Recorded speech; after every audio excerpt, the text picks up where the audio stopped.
Mais d'abord le journal de 8h sur Europe 1, Fanny Marceau. Bonjour Fanny. Bonjour Dimitri, bonjour à tous. C'était il y a 3 ans, jour pour jour, le début de l'invasion russe en Ukraine. Le 24 février 2022, Emmanuel Macron avait immédiatement réagi. Cette nuit, la Russie a engagé une attaque militaire massive contre l'Ukraine. Ce choix délibéré est une violation des principes fondateurs de l'ordre européen et international. La France se tient aux côtés de l'Ukraine. Je veux saluer le courage et la détermination du président ukrainien et du peuple ukrainien. Leur liberté est la nôtre. Leur liberté est la nôtre, disait Emmanuel Macron. C'est pourquoi le chef de l'État refuse de rester à l'écart des négociations de paix. Il se rend aujourd'hui à la Maison-Blanche, à Washington, pour faire face à Donald Trump, de plus en plus proche de Moscou. Alexandre Chauveau. Sur le dossier ukrainien, Emmanuel Macron veut d'abord alerter Donald Trump sur le danger qu'il y aurait à céder à Vladimir Poutine. Je vais lui dire, au fond, tu peux pas être faible face au président Poutine. C'est pas ton intérêt. Comment ensuite être crédible face à la Chine si t'es faible face à Poutine? Et le convaincre de la nécessité d'obtenir une paix durable et crédible pour l'Ukraine. Le chef de l'État souhaite aussi des garanties de sécurité pour Kiev en cas de cessez-le-feu, mais aussi que l'Europe soit intégrée à l'accord de paix. Autant d'exigences loin d'être acquises pour un Donald Trump qui souhaite avant tout se réconcilier avec Moscou et qui reproche aux 27 leur manque d'investissement pour arrêter la guerre. L'Élysée met en avant l'antériorité des relations entre Emmanuel Macron et Donald Trump, outil sur lequel le président français devrait s'appuyer pour discuter également de l'augmentation des droits de douane. La menace brandie par Trump depuis sa campagne pourrait devenir concrète dans les prochains mois. Entre alliés, on ne peut pas faire souffrir l'autre. Voilà ce qu'Emmanuel Macron promet de dire à Trump, et ce malgré l'absence de signaux envoyés par le président américain pour infléchir sa promesse de campagne « America First ». L'Amérique d'abord. Alexandre Chauveau du service politique d'Europe 1, le grand défilé européen aux États-Unis. On apprend à l'instant que la chef de la diplomatie de l'Union européenne, Kaja Kallas, se rendra aux États-Unis demain à la rencontre du secrétaire d'État américain Marco Rubio. Jeudi, c'est le Premier ministre britannique Keir Starmer qui ira à la rencontre de Donald Trump. Et pour lui aussi marquer cette entrée dans une 4e année de guerre, Volodymyr Zelensky convoque aujourd'hui un sommet européen à Kiev. Oui, 13 dirigeants seront sur place, 24 autres en visio. Cette journée pourrait être un tournant, a déclaré le président ukrainien. L'Ukraine qui pourra compter également sur le soutien du futur chancelier allemand Friedrich Merz. C'est lui qui prendra les rênes du gouvernement après la victoire de son parti, la CDU, aux élections législatives hier. 29% des suffrages, pas assez pour se passer d'une coalition. Bonjour Wilfried de Villers. Bonjour Fanny, bonjour à tous. Les conservateurs allemands l'emportent, mais cette élection signe surtout la percée historique des nationalistes de l'AfD qui remportent 20% des voix. C'est inédit. Cependant, leur participation à la coalition est d'ores et déjà exclue, Wilfried. Oui, c'était attendu, c'est désormais confirmé. Le cordon sanitaire allemand tiendra. Titre ce matin le quotidien de droite Junge Freiheit. La CDU de Friedrich Merz ne fera pas d'alliance avec l'AfD, même si le journal évoque un moment de vérité pour le parti nationaliste qui réalise, vous le disiez Fanny, un score historique, 20% des voix. Hier soir, dès l'annonce des premiers résultats, Alice Weidel, la chef de l'AfD, s'était pourtant dit prête pour l'après. Je dois dire une chose, notre main sera toujours tendue pour participer à un gouvernement et pour remplir la volonté du peuple, la volonté de l'Allemagne. Nous sommes prêts à participer au gouvernement. Nous sommes toujours prêts à mettre en œuvre la volonté du peuple.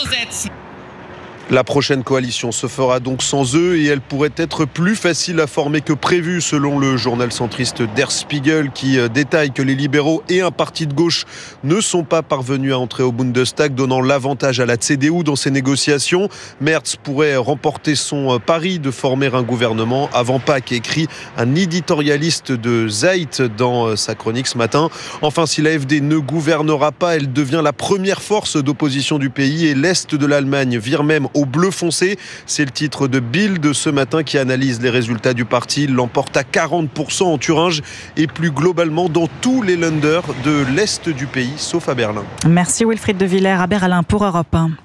Vous écoutez Europe 1 matin, il est 8h05. Mulhouse, toujours abasourdi ce matin, 2 jours après l'attentat islamiste qui a fait 1 mort et 7 blessés, dont plusieurs policiers municipaux. L'assaillant, un Algérien de 37 ans sous OQTF, déjà condamné pour apologie du terrorisme à 6 mois de prison, a été interpellé quelques minutes après l'attaque. Bonjour Mélina Fachin. Bonjour Fanny, bonjour à tous. Correspondante d'Europe 1 dans le Grand Est. On va faire le point sur cette enquête avec vous dans un instant. Mais d'abord, racontez-nous l'ambiance autour de vous. Vous êtes en direct de la place du marché couvert de Mulhouse où a eu lieu cette attaque. Alors ce matin, il ne reste plus beaucoup de signes visibles de l'attaque. Encore quelques rubans de balisage de police et une poignée de bouquets de fleurs et de bougies. Certains Mulhousiens viennent se recueillir en mémoire du Portugais de 69 ans tué samedi. Ça fait trop mal au cœur et ça fait peur aussi en même temps. Ça me rend triste, toutes mes condoléances à la famille de la victime, quoi. Il s'est quand même interposé alors qu'il était quand même assez âgé. C'est vraiment un signe de bravo par rapport à ce monsieur. Mais au-delà de la tristesse, Louis, qui habite le quartier, se pose beaucoup de questions, sidéré par le profil de l'assaillant fiché F sous OQTF. Il y a un peu de colère et un peu quand même beaucoup d'incompréhension parce que si une personne est quittée du territoire français, et la justice doit faire les choses pour pas qu'il reste en liberté comme une personne normale entre guillemets. C'est incompréhensible, je trouve, moi, quand même.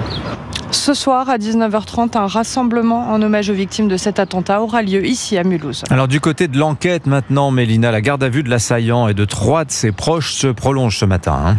Oui, et selon les informations d'Europe 1, après Mulhouse, elles vont se poursuivre en région parisienne dans les locaux du parquet national antiterroriste. Toujours selon nos informations, les 3 personnes interrogées, en plus de l'assaillant, sont 2 de ses frères et la personne qui l'hébergeait ici à Mulhouse. Dans le cas d'attaque terroriste, on le rappelle, les gardes à vue peuvent durer jusqu'à 96 heures et même exceptionnellement être encore prolongées jusqu'à 144 heures. Merci Mélina Fachin en direct de Mulhouse pour Europe 1. Et cette attaque vient renforcer les tensions déjà vives entre Paris et Alger.